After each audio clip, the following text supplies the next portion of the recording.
Sir, जो Delhi excise policy मामला है, आज उसमें सुनवाई हुई कोर्ट में। सर, सुनवाई के दौरान क्या क्या चीजें या निर्देश जारी? उस पर बहुत सारी एप्लीकेशंस थी, हमारी भी संजय सिंह जी की तरफ से भी एप्लीकेशन थी।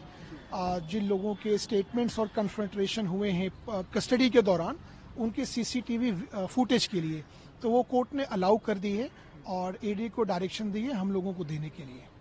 सर, उसके अलावा कोर्ट ने कोई एप्लीकेशन पे ऑर्डर भी रिजर्व जी, किया 2 है? एप्लीकेशंस थी। एक ईडी की एप्लीकेशंस थी जिसके तहत ईडी सप्लीमेंट्री प्रोसिक्यूशन कंप्लेंट और मेन प्रोसिक्यूशन कंप्लेंट में कुछ मिसिंग डॉक्यूमेंट्स के प्रिटेक्स्ट पे डॉक्यूमेंट्स को रिकॉर्ड पे लाना चाह रही थी।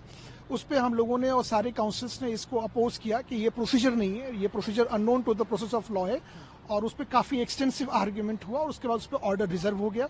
और उसके अलावा एक एप्लीकेशन ये थी कि जो अनरिलाइड डॉक्यूमेंट्स होते हैं, जो मालखाने में इंस्पेक्शन की एप्लीकेशन थी, उस पे भी हम लोगों ने ये बहस की, संजय सिंह तरफ से और भी लोगों ने बहस की कि उसकी इंस्पेक्शन मिलनी चाहिए हम लोगों को। उस पे ईडी ने उसको अपोज किया, उस पे भी ऑर्डर रिजर्व हो गया।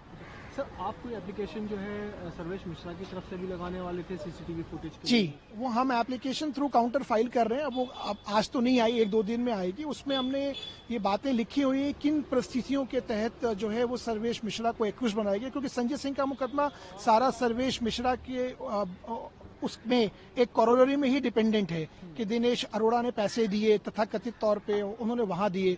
तो हमने कहा कि साहब, इसमें एक क्विड प्रो को डील दी गई थी इनको भी, सर्वेश को भी, कि आप भी बन जाओ अप्रूवर। तो इसलिए हमने कहा कि भाई आप वो लेके आइए, आप इनकी भी सीसीटीवी फुटेज लाइए दिनेश अरोड़ा के खास तौर से, ताकि कोर्ट के समक्ष जो सत्य है वो सामने आ सके। सर, एक बार क्लियर वर्ड्स में बताइए, क्या कहना चाहते हैं? सर्वेश मिश्रा को क्या डील दी गई थी ईडी की तरफ से?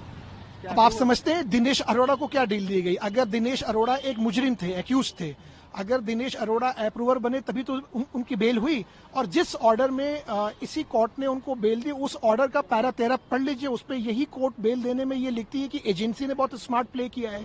ओके, तो क्या सर सर्वेश मिश्रा को भी अप्रूवर बनाना चाहती है एजेंसी? बनाना चाहती थी, सर्वेश मिश्रा ने उसको स्ट्रेट फॉरवर्डली रिजेक्ट कर दिया, क्योंकि जब कोई मुकदमा है ही नहीं तो आप किसी को इम्प्लीकेट करने की, ये वो वाली बात है भाई साहब कि अगर आपने 10 लोगों को उठाया, कोई मुकदमा नहीं है, 10 लोगों को आपने जेल में डाल दिया और 2 लोगों को आपने ये डील दी कि आप जेल से बाहर आ जाओगे, आप बन जाओ अप्रूवर, ताकि जो मुकदमा था ही नहीं वो मुकदमा कहीं स्थापित हो सके थोड़ा बहुत।